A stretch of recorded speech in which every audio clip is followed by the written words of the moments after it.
pasangan. Tertarik tidak? Tertarik ya? Di sini judul saya adalah Berkapi Semakin Aman dan Nyaman dengan Never on Weekend. Dengan Never on Weekend.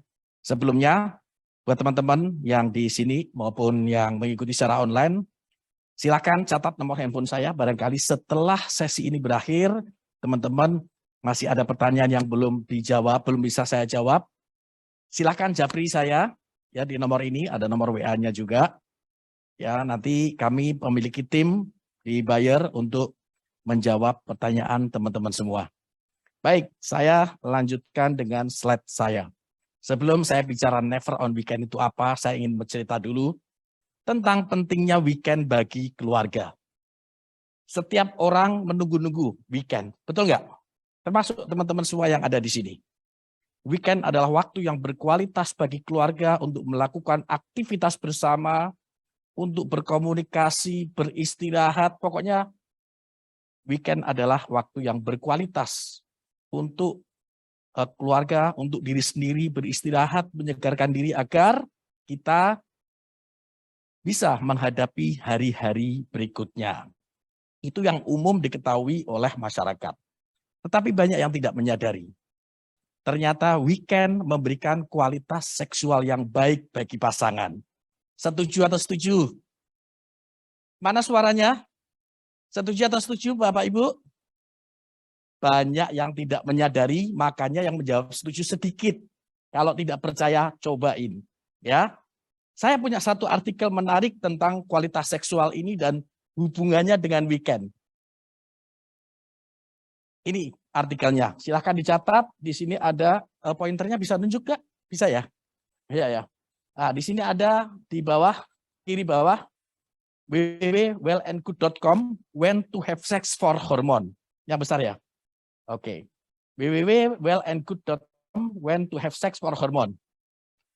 Ini menceritakan tentang hubungan kualitas seksual dan weekend yang tentu pada ujungnya adalah meningkatkan hubungan atau meningkatkan kualitas hubungan antara pasangan. Ada dua hal yang menarik yang bisa saya tunjukkan di sini. Yang pertama, hubungan seksual seminggu sekali erat kaitannya dengan kesehatan mental serta kebahagiaan yang optimal. Baru tahu, Bu? Baru tahu, Pak? Cukup seminggu sekali ternyata. Kalau bisa 2 kali, 3 kali, 4 kali, 5 kali, anggaplah itu bonus. Tetapi untuk meningkatkan kualitas hubungan pasangan ternyata cukup 1 kali saja. Oke? Yang kedua, ternyata waktu yang paling berkualitas, waktu yang paling ideal bagi pria maupun wanita itu sama. Bapak Ibu boleh protes. Ternyata waktu yang ideal adalah siang hari. Pak, kita kan sibuk bekerja. Saya masih di apotek, suami saya masih di kantor. Kapan dong ketemunya? Kita ketemunya malam. Malam Bapak Ibu udah capek. Betul nggak? Ya, udah capek, mana anak nangis, ya dan sebagainya dan sebagainya. Ternyata yang ideal adalah siang hari. Jadi kira-kira sekitar jam 12, jam 1 sampai kira-kira jam 4, jam 5 itu yang ideal. Nggak percaya, cobain. Ya, nggak percaya, cobain. Ini ada penelitiannya kok. Ya, silahkan dicari. 1 kali seminggu dan lakukan pada hari. Waktu hari biasa nggak bisa. Yang paling memungkinkan kapan? Yang paling memungkinkan Sabtu dan Minggu. Betul? Setuju? Nah, ini yang ketawa-ketawa ini yang sudah menikah atau belum nih? Ya, kalau sudah menikah silakan lakukan, yang belum persiapan nanti kalau berkeluarga ya. Oke, saya lanjutkan. Jadi kalau bisa dilakukan siang hari, itu waktunya yang paling tepat hanya pada saat weekend, maka penting sekali weekend terbebas dari menstruasi. Inilah arti never on weekend. Kalau teman-teman melihat gambar ini, teman-teman sudah sering melihat warna kuning, bunga-bunga, wajah yang bahagia. Ini tentu teman-teman bisa langsung mengkonek bahwa ini adalah apa? Mikrokinon. Ada yang tidak punya mikrokinon di sini? Tidak punya dong. Harus tidak ada dong ya. Harus punya karena mikrokinon adalah produk wajib apotek. Harus tersedia meskipun hanya 1 strip. Mikrokinon bukan sekedar pil KB biasa. Harganya paling murah dibayar, Bu. Mungkin di pasien harganya sekitar 17.500 sampai 20.000, betul? Atau lebih mahal? Ada yang 25.000, ya, oke. Variatif harganya, tapi dibayar adalah produk yang paling murah. Padahal kualitasnya sama bagusnya dengan produk-produk yang lain yang ada di Bayer. Kenapa? Produksinya sama, tempat produksinya sama. Ya, proses produksinya sama. Standar operation, standar produksinya sama, ya. Tetapi benefitnya tidak dimiliki oleh jenis-jenis KB lain ataupun pil KB yang lain. Satu-satunya yang never on weekend adalah mikrokinon. Para peneliti Bayer sudah merancang sedemikian rupa. Jadi ber-KB tidak cukup hanya untuk mencegah kehamilan saja, tetapi juga harus ada benefit lainnya. Kalau Yasmin tadi untuk ber-KB sekaligus mencegah peningkatan berat badan, kulit halus dan sebagainya, Diana untuk kecantikan, mikrokinon adalah untuk never on weekend.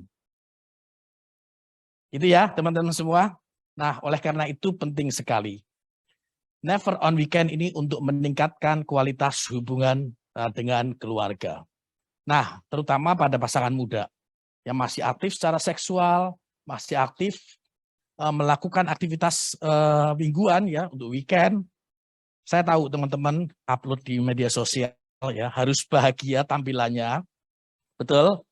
Meskipun tidak bahagia ya pura-pura bahagia gitu ya. Tapi kalau pakai mikrokinon, dia akan benar-benar bahagia. Kenapa? Karena terbebas menstruasi pada minggu. Makanya istilah dari menstruasi pada hari Sabtu dan Minggu. Sehingga ketika pasangan melakukan aktivitas bersama, mau jalan-jalan ke pantai, ke puncak, mau kemana lagi Mbak? Mana aja ya. Tidak akan terganggu dengan menstruasi. Sehingga ketika mereka berfoto, upload di media sosial, itu benar-benar pasangan yang berbahagia. Tapi syaratnya harus diminum secara teratur. Ini problemnya pil. Problem pil itu seringkali orang minumnya sesuka-sukanya. Padahal sekarang teknologi sudah mendukung. Ada handphone, pasang alarm. Ya, pasang alarm. Bila perlu yang bapak-bapak ini tolong rekam suaranya sendiri, jadikan bahan alarm. Pertama, Dek, minum mikrokidonya. Ya, slow ya, bunyi sekali. Dia belum minum, nanti bunyi kedua, kencengin dikit. Ya Pak, kencengin dikit alarmnya. Dek. Yang ketiga, belum minum juga. Woi, mikrokidonya. Ya, kira-kira seperti itu. Ya, teknologi sudah ada, sudah maju, dan silakan gunakan supaya tertib menggunakan pil KB. Kenapa? Karena kalau tertib menggunakan, maka benefitnya akan didapatkan, termasuk never on weekend, termasuk cantik, termasuk mencegah dari peningkatan berat badan. Jadi tidak boleh diminum sebagai kondar, karena mikrokinon, pil KB kombinasi, bukanlah kontrasepsi darurat. Ya. Tidak boleh diminum juga on off, tidak boleh diminum hanya ketika akan berhubungan suami istri. Harus diminum setiap hari sesuai petunjuk. Lanjut. Nah, mikrokinon ini adalah pil KB kombinasi mengandung estrogen dan progesteron, ya. Efektivitasnya tinggi dengan angka kegagalan hanya 1 dari 1000 pemakai. Dengan catatan minumnya harus teratur. Benefitnya cukup lengkap, haidnya teratur, berat badan lebih stabil dibandingkan DMPA. DMPA ini adalah suntik KB 3 bulan. Ya, jadi ini secara berat badan lebih stabil. Kembali kesuburan cepat. Kapanpun mikrokinon dihentikan penggunaannya, wanita bisa segera hamil. Yang tadi katanya rahim kering itu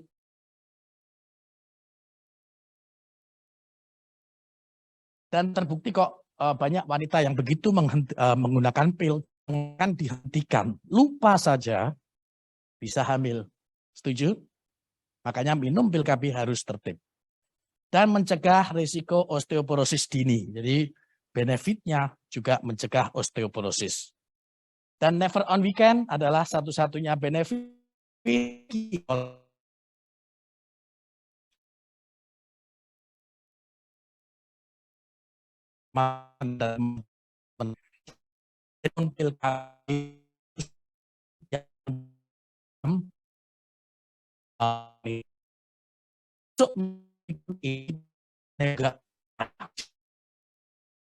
KB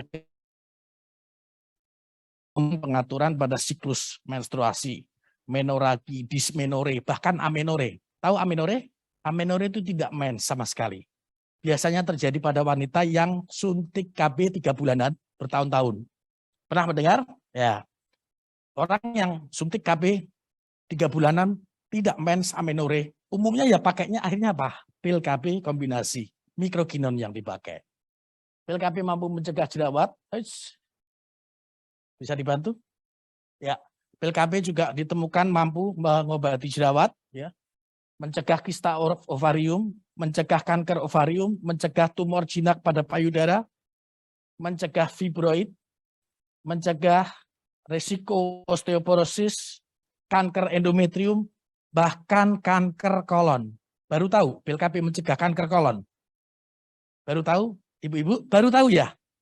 Kanker kolon adalah hal yang jarang terjadi di Indonesia. Tetapi umumnya kalau terdeteksi, itu berakibat fatal biasanya. Ya, ternyata pil KB mampu mencegah terjadinya kanker kolon. Saya nggak tahu apakah tadi sudah belum ya? Belum ya? Mungkin nanti karena waktu saya terbatas saya tidak akan jelaskan lebih detail. Mungkin nanti di lain kesempatan dalam grup kecil saya akan jelaskan bagaimana mekanisme pil KB mencegah kanker kolon. Tapi secara singkat saya jelaskan bagaimana pengaruh hormonal terhadap pencegahan kanker kolon. Gini, 20% penelitian kita mengatakan wanita yang menggunakan pil KB kombinasi 20% terlindungi dari kanker kolon. Bagaimana bisa? Ternyata kandungan estrogen dan progesteron pada pil KB kombinasi mencegah atau mengurangi sekresi asam empedu. Tahu asam empedu? Asam empedu salah satu fungsinya adalah untuk memetabolisme lipid dan karbohidrat dalam jumlah terbatas. Kalau jumlahnya berlebihan justru bersifat karsinogenik. Itulah yang menyebabkan kanker kolon. Singkat saja ya, fungsi progesteron dan estrogen pada pil KB kombinasi mencegah sekresi asam empedu yang berlebihan. Itu ada penelitiannya. Saya terpaksa menyampaikan ini karena saya tadi lihat pembicara sebelumnya belum menyampaikan hal itu. Oke. Kemudian juga pil KB mampu mencegah atau mengobati PMS dan PMDD. Ke depan jenis apa lagi yang akan kita bawa ke Indonesia? Kita tunggu tanggal mainnya, pasti teman-teman akan kita update semuanya. Baik,